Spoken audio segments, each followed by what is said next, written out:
All right, this one's gonna be about how I wound up getting out of prison, man. This is gonna be about how I wound up getting out of prison after doing 26 years on a life plus 20 with no chance of parole. Remember, I had no chance of parole. So I'm gonna break this joint down, let y'all see how this thing ride. But let's get this intro going first. I keep it going, keep it going, keep it going, keep it going, keep it going, keep it going, keep it going, keep it going. Make it what? Make it all the way out. Make it what? Make it all the way out. Make it what? Make it all the way out. Make it what? Make it all the way out. I like the way it's going now. All right, you know what it is. Unique Mecca Audio, man. First of all, let me begin by giving myself a round of applause.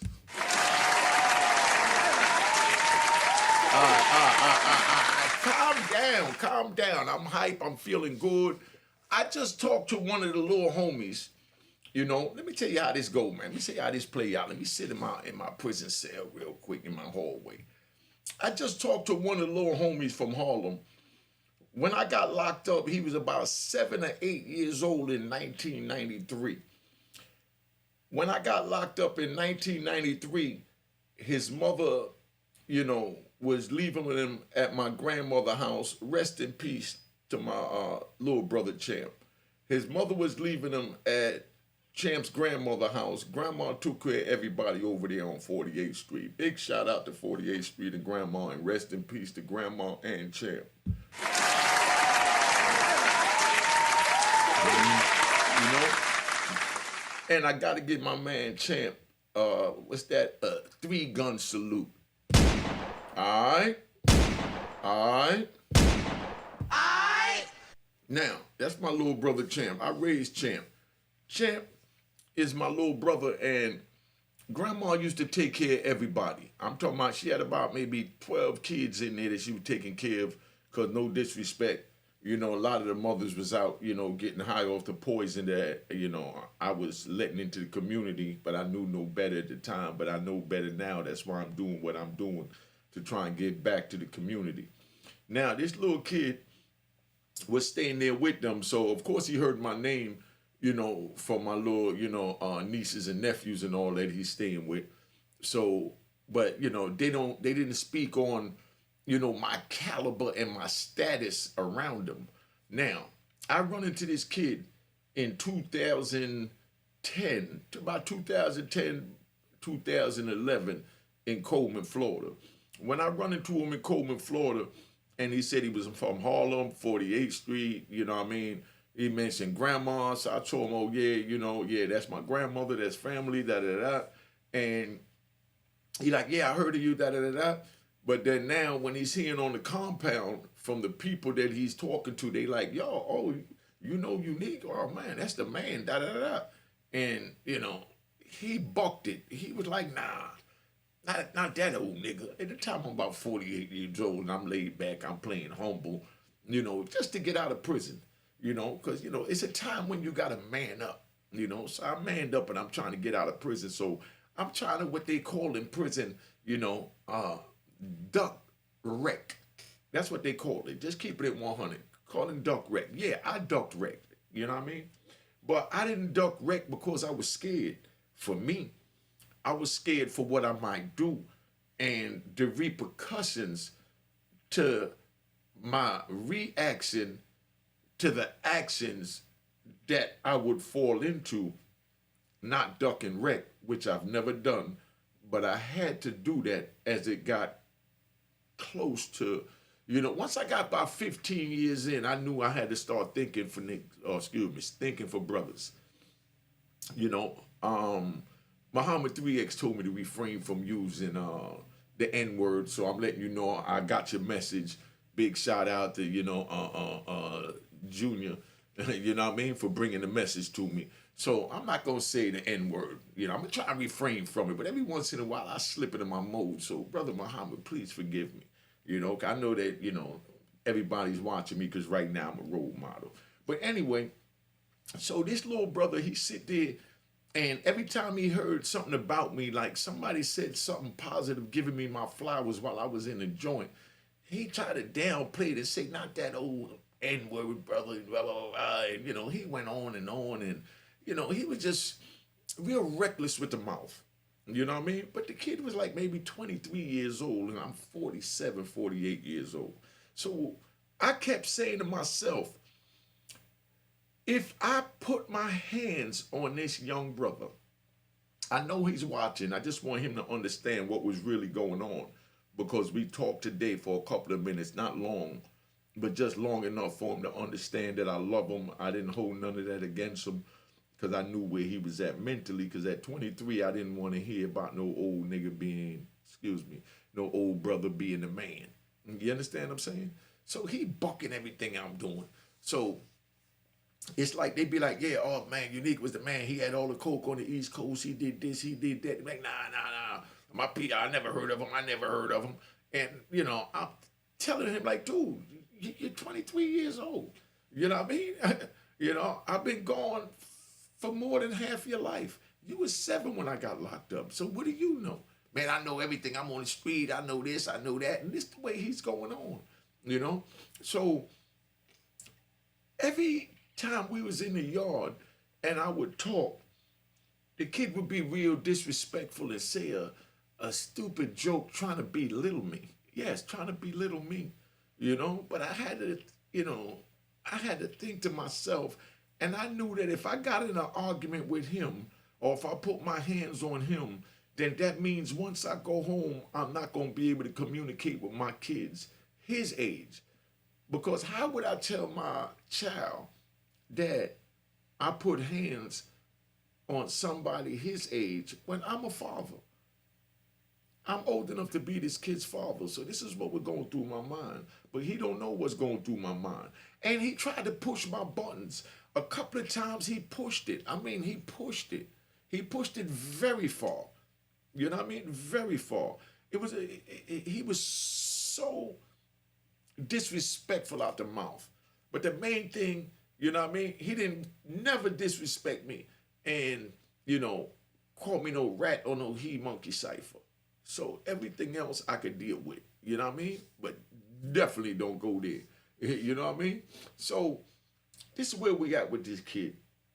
And I'm trying to take my time to explain to y'all so you understand. When I went in and I was his age, I was 29, he was 23. But when I went in at 29 years old, I'm snapping on older dudes. It's an older dude I told y'all about. If y'all been listening to all the videos, I know some of y'all came late to the channel. Welcome to the channel. And go to my podcast at Unique Mecca Audio at Spotify, iTunes, and all the podcast stations. And please download the video. And I'm also on Roku TV. But definitely go to my podcast, please. That's all I'm asking you. Go there. I'm not even mentioning the Cash App. Just go to the podcast channel and download the video, one of your favorite videos. I got about 70 up there, maybe even 100. But anyway, this kid was so disrespectful, man. I don't even know how to put it. I was this close, But what helped to refrain me is his uncle is my brother. And I wouldn't want to have to put his uncle in a situation to choose between me and his nephew. He kept mentioning his uncle, and he looked up to his uncle and he praised his uncle. You know what I mean? Big shout out to his uncle.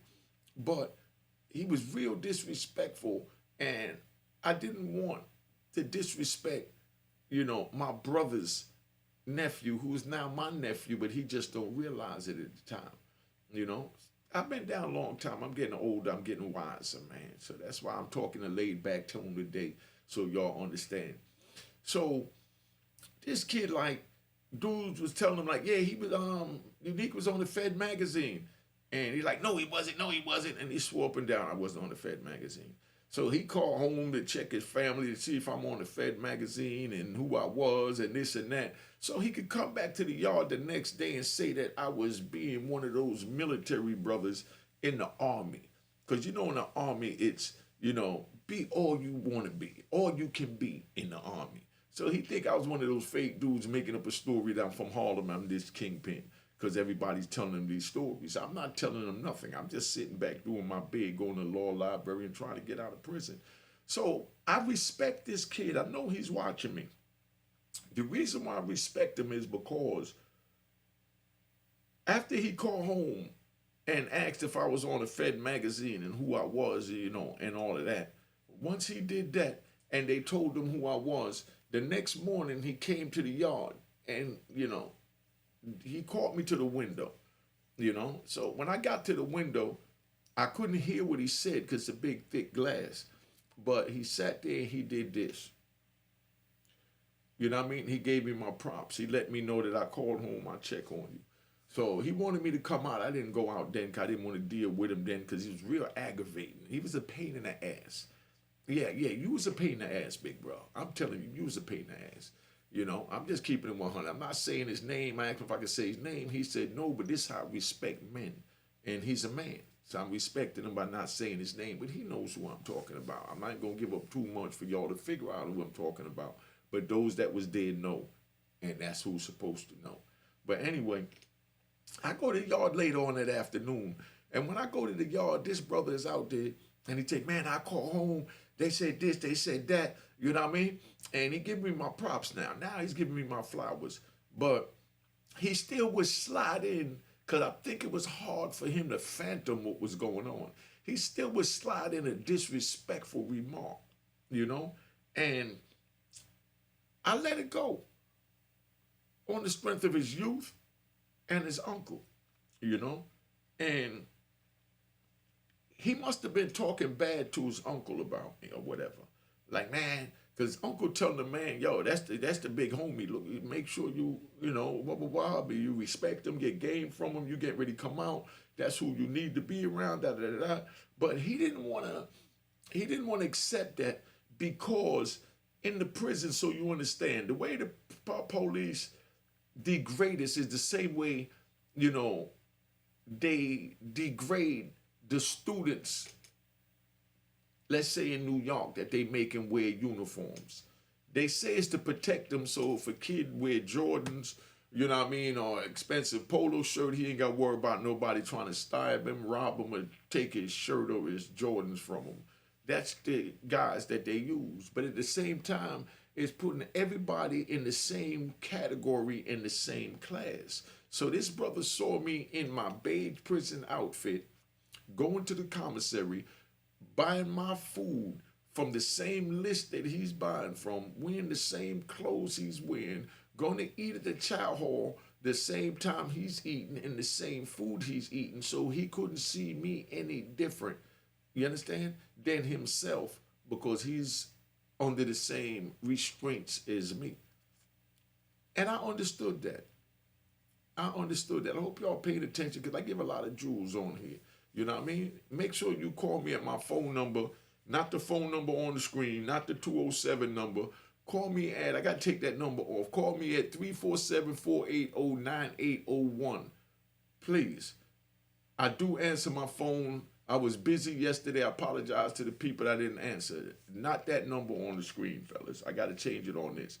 But anyway, so I'm sitting there and the brother just disrespectful. Every chance he get, he'll still slide out a little something and would be, when we loud, be arrogant and, obnoxious. And that's how this kid was.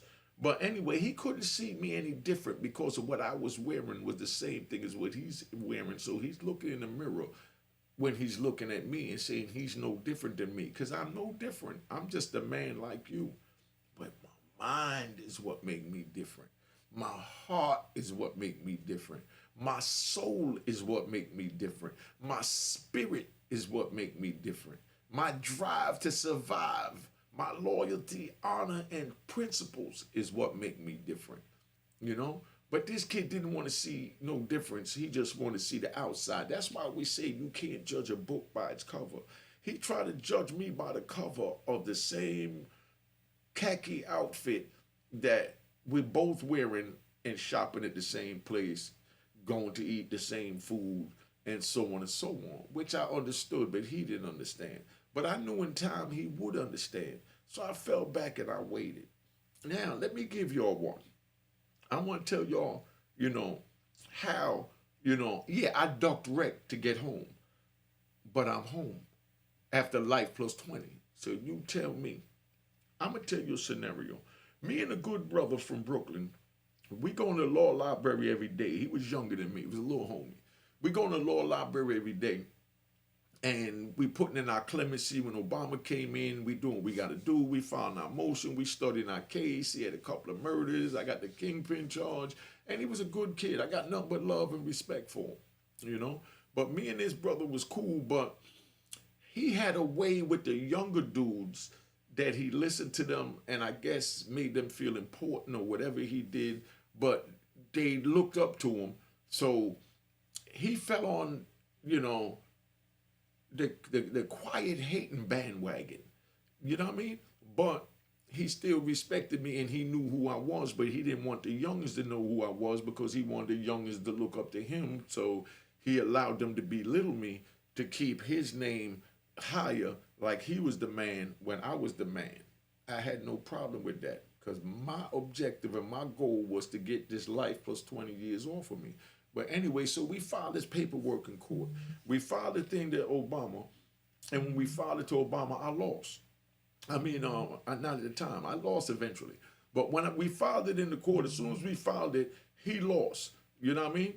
He lost his. They denied his clemency because he had, you know, straight up murders on his joint, you know, which I had murders on my case, but I wasn't charged with him, but he was charged with some murders. So they denied him, said he was violent. So as soon as they denied him, you know, now this is where misery loves company. This brother wants me to be as miserable as him and in his company. So what he did was he put a battery in a couple of the young guys' backs that he run with, you know, to try and bring me a move. You know what I mean? Try to bring me a move. So this kid used to come in, you know, I was so close with him. He'll come in, he'll go lay down in my cell when I'm not there. When I come in, you know what I mean? They'd be like, oh, such and such upstairs. You know what I mean? I go upstairs to hold me up there laying down. He sleep because he had a cellie. I didn't have a cellie. I had a single cell. So he'll go up there and he'll eat whatever I got. And you know what I mean? And he chill. This was my brother. My house was his house. My casa was his casa. You know? So I let the brother up there.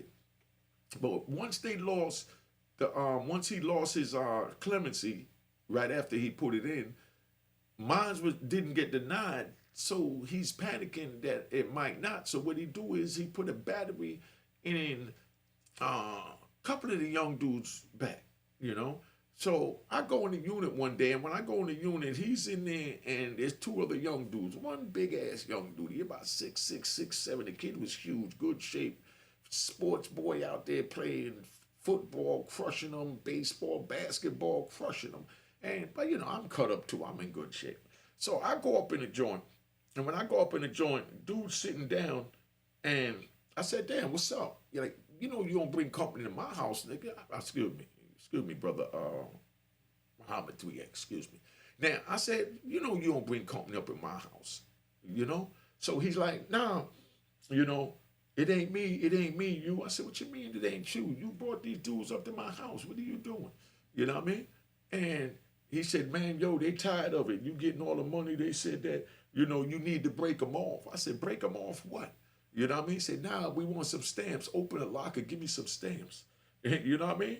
I said, open a locker, give you some stamps. You know what I mean? This is what I'm saying to him, you know? So, you know, we in the cell, so I could be me now. So when he said that, and the dude said, yeah, open the locker, I went right in his mouth and bust him in his joint. You understand what I'm saying? And we get to fighting in there, and my little homie, yeah, I still got to call him a homie because I want y'all to understand. That's why I say don't go to prison because you can't trust no one. The same ones you call your homies, the same ones going to try and cross you. My so-called little homie, he trying to break it up and acting like he trying to defuse it. You know what I mean? But nah, you brought a dude in my house to potentially rob me. You know what I mean? And I ain't never been robbed like that.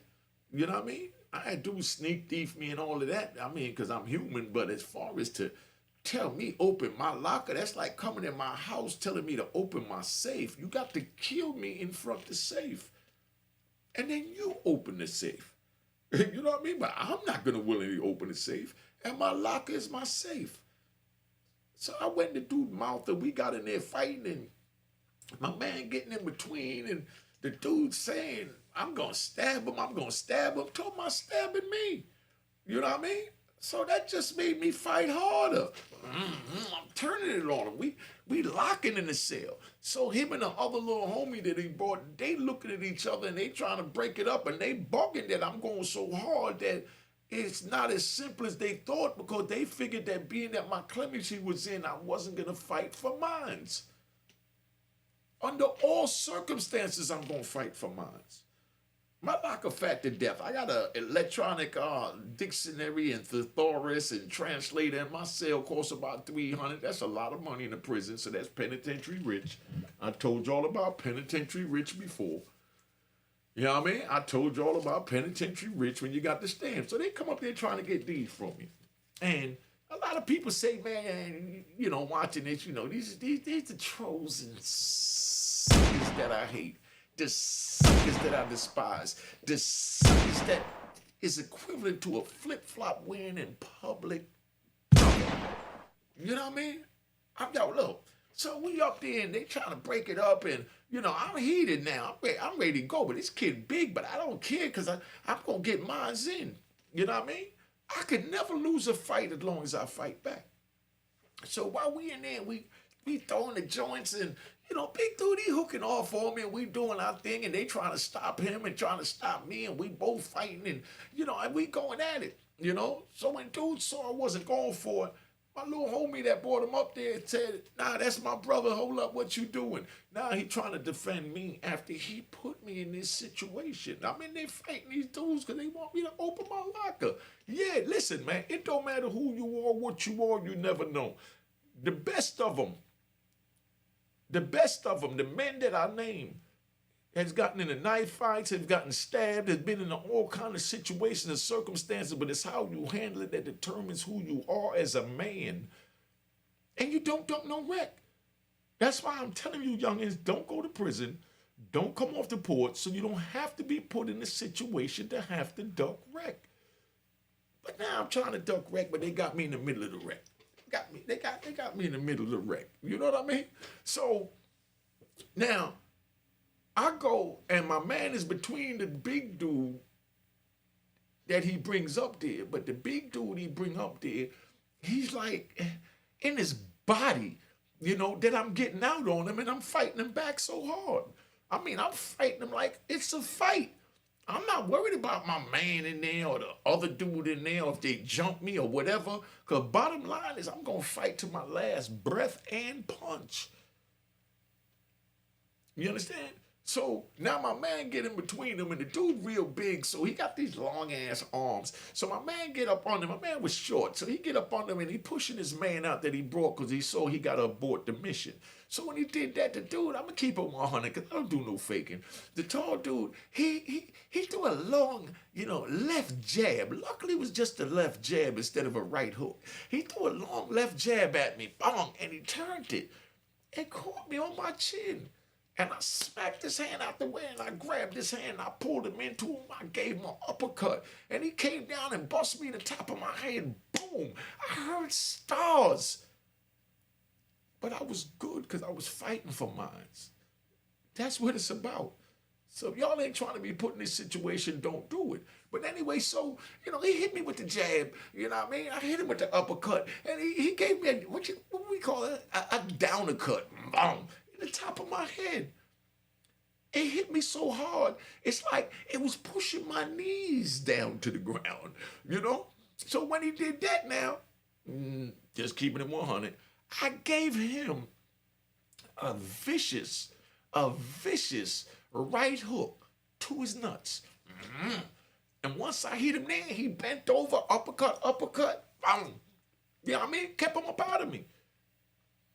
You know? So now my man pushing him out and he backing up because he holding his nuts. So on the way out, my locker was so fat. I'm talking about I had about 100 mackerels. Mackerels $1 a piece. So, you know, I had like 100 mackerels, you know, 100 tuna fish, and, you know what I mean, and maybe 100 candy bars. My locker was fat. Then I had about maybe 1,500 books of stamps in my locker. But the locker is locked, and they was trying to get me to open it. If they was really trying to rob me, they would have just broke the lock and then it would have been on after that. I would have had to do what I had to do. But being that they told me to open it, they figured that being that my clemency was in, so you understand the moral of what's going on with the so-called homie. The so-called homie lost his clemency. Mine was still pending. We was working on them together, and he wanted mine to lose because his lost, and it didn't. So he wanted me to jack it off by fighting this dude that come up there, and figured that I might give it up easy because I don't want to jack off the clemency. But I wasn't all the way there yet. I'm going to keep it 100. I wasn't all the way there yet. You know what I mean? It's about 2000. This had to be about 2014. You know? I wasn't all the way there yet. You know, I wasn't trying to have that. I'm just keeping it 100.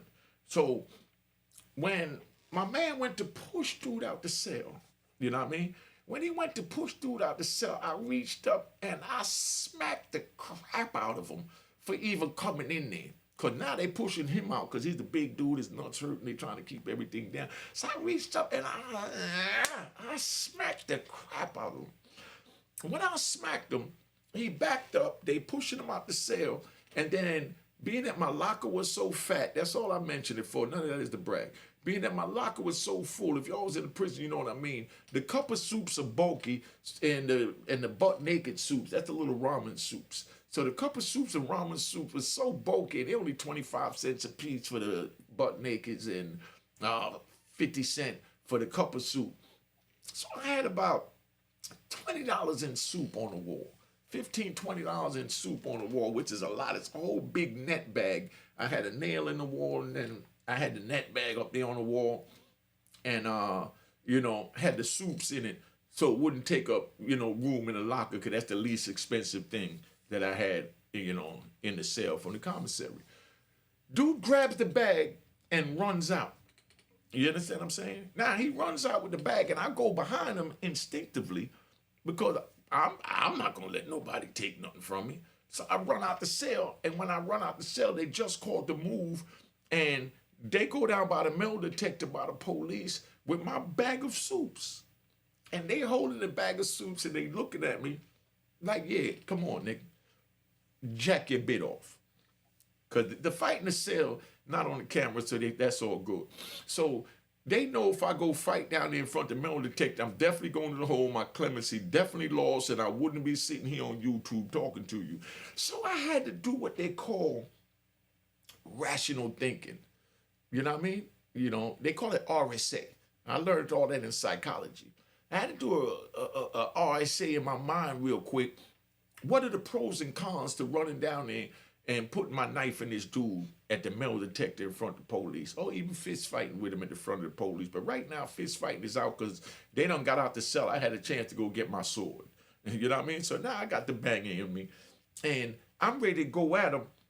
And when I'm going at him, one of my DC homies, because this is my so-called New York homie that bought this move, to show you how you can't trust homies. My DC homie see me, and he come running up there, and he said, what's up? And now I got the bang in my hand. I'm about to go make the move and say, screw clemency, screw everything, screw freedom, screw my kids, screw my woman, screw my mother, screw everybody. I got to punish this dude because he just took something from me. $10 in soup. You know what I mean? And my man said, yo, you all right? And he said, let's go get him. And once he wanted to go, that's where it tapped in. Damn, I don't want to screw his bit up. Because my man from D.C., he had some murder charges too, and he was trying to get home. Good kid, my brother. I'm asking him. Matter of fact, I'm going to bring him up here one day, and I'll let him mention it when he want to mention it. I'm not even going to say his name, because that's how real this channel is. Like I said, man, for you fake-ass trolls, this channel is for gangsters, man. I run a gangster channel, not a sucker channel. This is a gangster channel. So if you a sucker, please just tap out and go somewhere else and go look for entertainment. If you want the real, this is where you come. You know what I mean? But I got to give you trolls and suckers. You know what I mean? Because that's what you deserve. No disrespect, but that's what you deserve. I don't even disrespect you suckers. But anyway, so my man, he ready to roll with me, And now I got to think for him. Do I want to jack off his bid?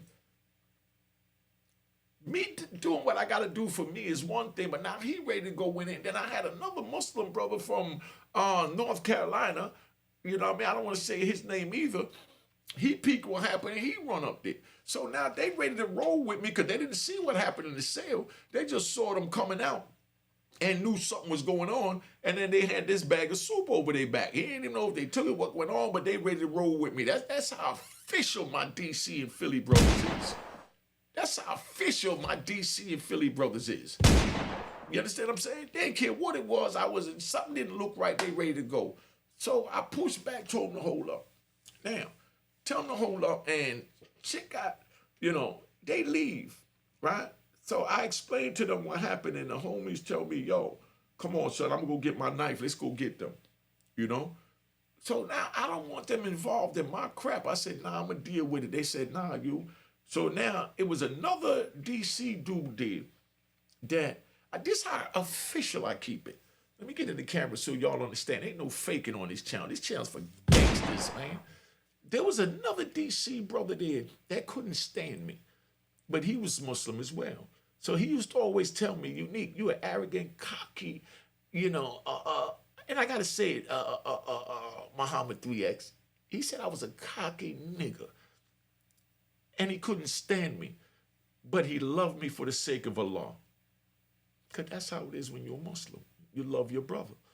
You understand what I'm saying? So he used to always tell me that.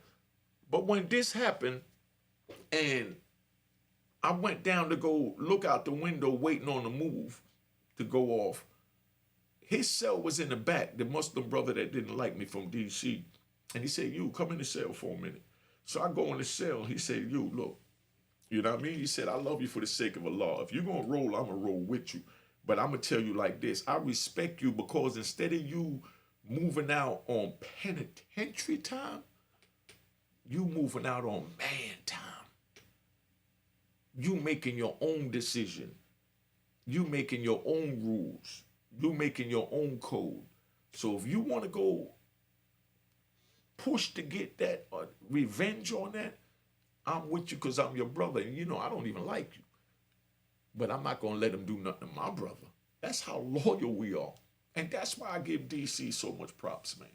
You know what I mean? That's why I give Philly so much props. That's why I give Chicago so much props. That's why I give Cali so much props. That's why I give North Carolina and Jersey, everybody so much props. That's on man time. He let me make the decision that was best for me, for the situation I was in trying to get my clemency. And doing that, he let me know, I'm going to roll with you if you want to jack it off.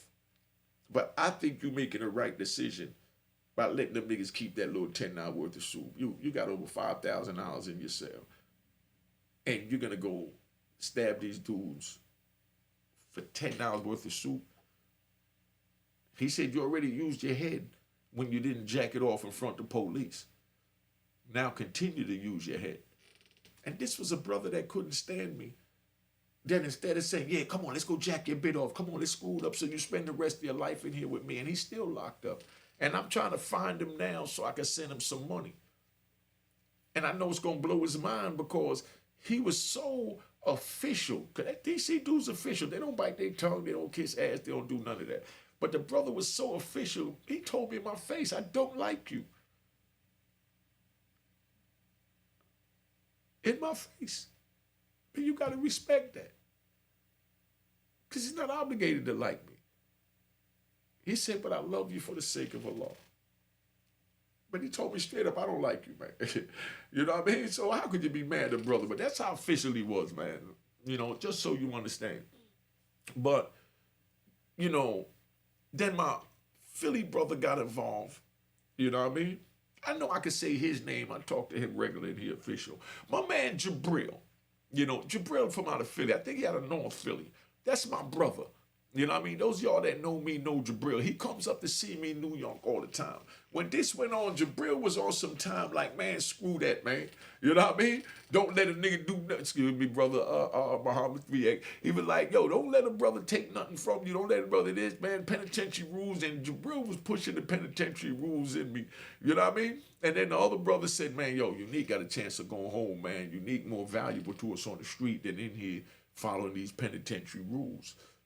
So then Jabril calmed down a little bit and he said, look, man, I'm going to go do that dude on my own. I said, nah, don't go do that, because if you go do that, they're going to think that I sent you, or the administration going to definitely come lock me up, have me investigation while I got all this planning, so let that ride. You understand what I'm saying? So he fell back, but then he had another little homie that I was cool with, official dude, little homie from Philly. He rolls up, another little Muslim brother, and he said, yo, old head, I'm not with that shit, man. I'm telling you now, that shit burning me up. I said, yo, family, fall back, because if any of y'all do anything about this, the SIS, which is the security force, special investigation service for the prison, the SRS already know what happened. So if anything happened to them, they're going to come push up on me. So, man, fall back so I can try and get a chance to go home. This is my one shot to go home, big bro. You know what I mean? So the little dude said, man, all right, but I'm telling you, man, I'm ready to go handle that. You know what I mean? I'm like, family, leave it. I can handle it. You know what I mean? But right now it's not the time, because I'm trying to get out of prison. This how hard it is to get out of prison. That they bring you this type of bull. But anyway, so let me speed the story up, because we've been on here 30-something minutes. I'm trying to make this like 40 minutes. Want to just take y'all on a nice little ride, man, Mecca what? Mecca audio. Enter the Mecca zone. So check it out, all right? Now, the little brother from Philly, he goes to the hole, and he had a good cell, like cell 202. I had 202 in my unit. He got 202 in his unit. He could see the TV, and he in the unit with them dudes, that ran up in the set on the bullshit, right? Just keeping it 100. So he goes to the hole, and when he come out, they got the counselor to put them in his cell, So that's a prime real estate. People buy those, you know what I mean? Those type of cells in front of the TV, because when the door's locked down, you can sit right in front of your door and watch TV instead of looking out the door at the four walls and other prison bars. So he comes out the hole, and the dude is in his cell. You know what I mean? Done moved in his cell because he had pool with the counselor. So when he come out the joint, he tell him that, yo, you know that's my cell. And everybody already told him when little Philly come out, he coming to get his cell. You understand what I'm saying? So when he come out and they found out he was out, dude was still in the cell. And he goes in the unit, but dude agreed to get out the cell and give Philly back the cell. So while that was going on, Philly went, it's a big Philly car story right now. Philly went and waited till he caught dude alone.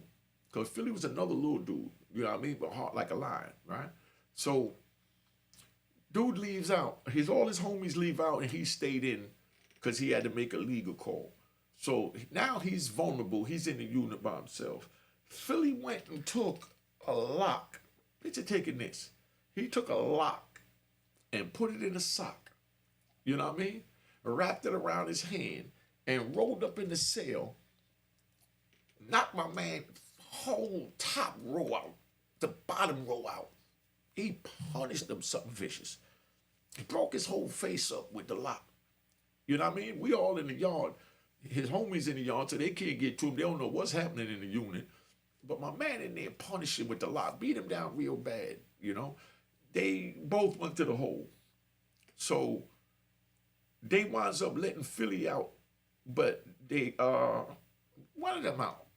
I don't remember which one came out. Bottom line, Philly got word to me and say, man, I had to get him, man.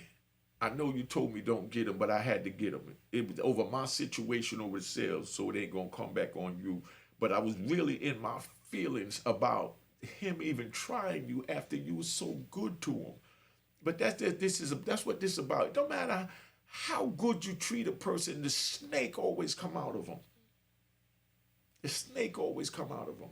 So the moral of this story is, man, don't go to prison and make your own choice so that you don't have to wind up in a bad situation from the choices that you made. You understand where I'm coming from? Now, I'm about to tap out, man. I got the number down there in the front if y'all want to holler at me. You know what I mean? So if it still got minutes, I take my phone calls, answer my comments. Go download the video at Spotify or iTunes for the podcast, our podcast, whatever they got. At Unique Mecca Audio, I need a couple more downloads. I think I'm already monetized, but to be on the safe side, I like to be above here. All right? Now, I want to thank y'all for tapping in. You know what I mean? I just wanted to spend this, this Friday with you. Have a good, what's this, Memorial Day weekend. You know what I mean? And I will be spending with my grandkids. I might even post today. I haven't posted on my Instagram in a minute because none of that moves me. I'm just chilling. All right? But, let me tap out, man. All right? Cheers, cheers, crime.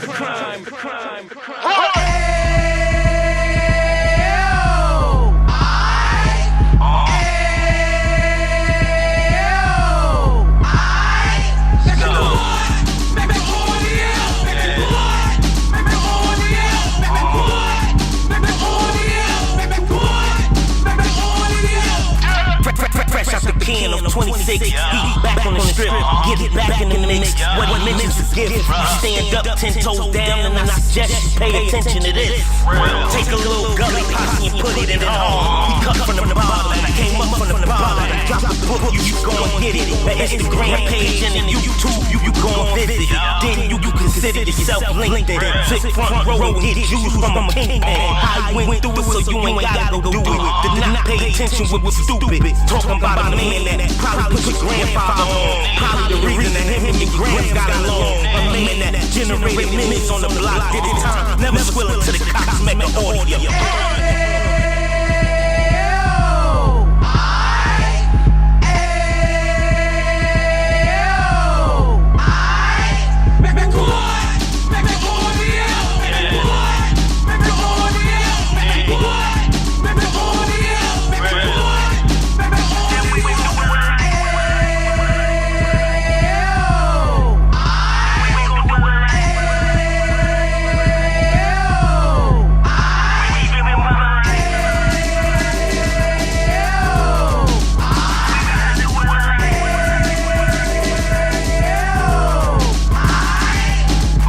Hit it live like 2 G's in the night. Drop top beaming so shiny. I let shorty go, she was wine. Treat her like my past, she behind. Spin a couple bands on the dapper pan. You got that kid, he can green like Pat's fan. No cap, it's a raw uptown. They hard uptown, the minute they bust down. Now we on the positive, you we got a lot there. Now you trying to stop the kids from being inoperative. So take heed, homie, living dead. He started in uptown, he gon' finish dead. But now we're waiting about selling drugs, buying cars, buying property to make the community yard. So we can get back to the youth them, but they the truth them, and bless up to all the rural